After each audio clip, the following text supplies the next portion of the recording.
Writing songs. I think I was always writing them.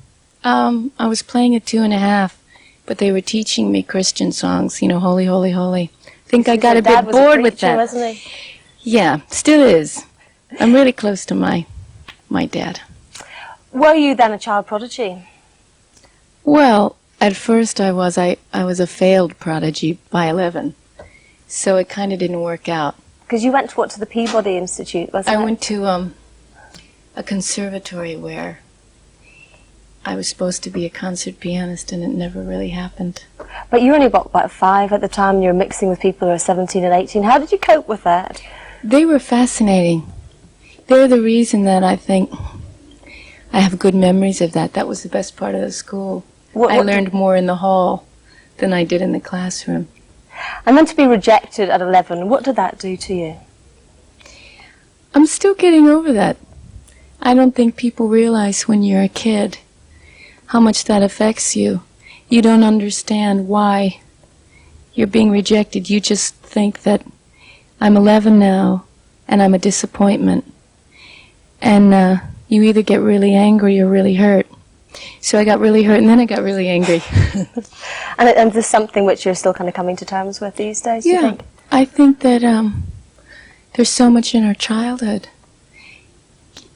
Everybody gets rejected in different ways, but it's because it's not talked about. It's not dealt with. Rejection isn't going to stop, but when somebody can talk to a kid and say, let's talk about this a minute. This isn't necessarily you, that you don't have something special. Maybe you're just not in the right place. These people don't understand you. That's not about you. But I didn't have that. I'm not blaming anybody, but it's taking me years to understand that. So how did you cope at the time? You'd been booted out. What happened then? Did you reject your music at that time, or? For a year I did. That doesn't sound like much, but I played 10 hours a day. So to do nothing for a year was, I just couldn't touch it. And I went through that later on again when I was about 21, but my father came to me when I was 13 and said, what do you want to do? And I said, my own stuff. And he said, well, get dressed. And we got a job at a gay bar in Washington, D.C., while Mother was away. What did Mother think when she came back? Mother was in shock, but soon we started taking her along with us. So it was, it was a big step because they became supportive.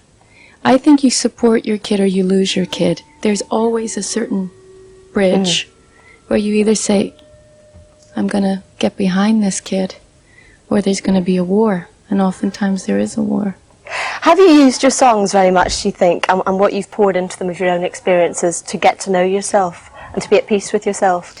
Yeah, I think I learn more about me by listening to them.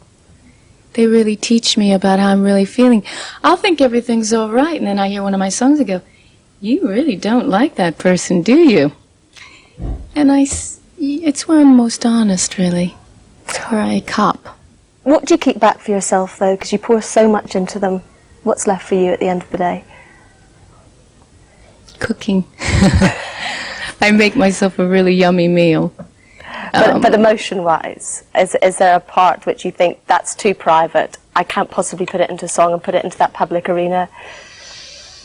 Well, there are a couple things, but I put a lot into song. I mean, I kind of lay it on the line. I just don't give names and numbers. I mean, I've said, because, people really don't know who they're about, even the people that I write them about.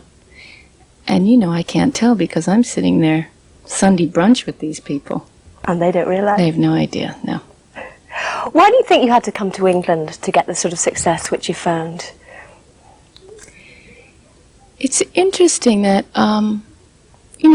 quite a few of my English mates have had to go to America, especially film directors. And sometimes you have to leave home to get away from those feelings of, I can't break out of this. And when I came here, I felt confident. And I think I gave myself something that I didn't when I was there. you know, I also think this country is more open when it comes to different styles of music. You don't have so many boxes. And it's interesting now that the Americans are really responding because of what happened here. They like most things. So do you see yourself moving back there in the future? Well, I'll go back for some Mexican food, but, you know, I'm kind of a rambler. I don't see myself staying in one place too long. Okay, Tori, thank you very much for joining us today. Thanks, Karen.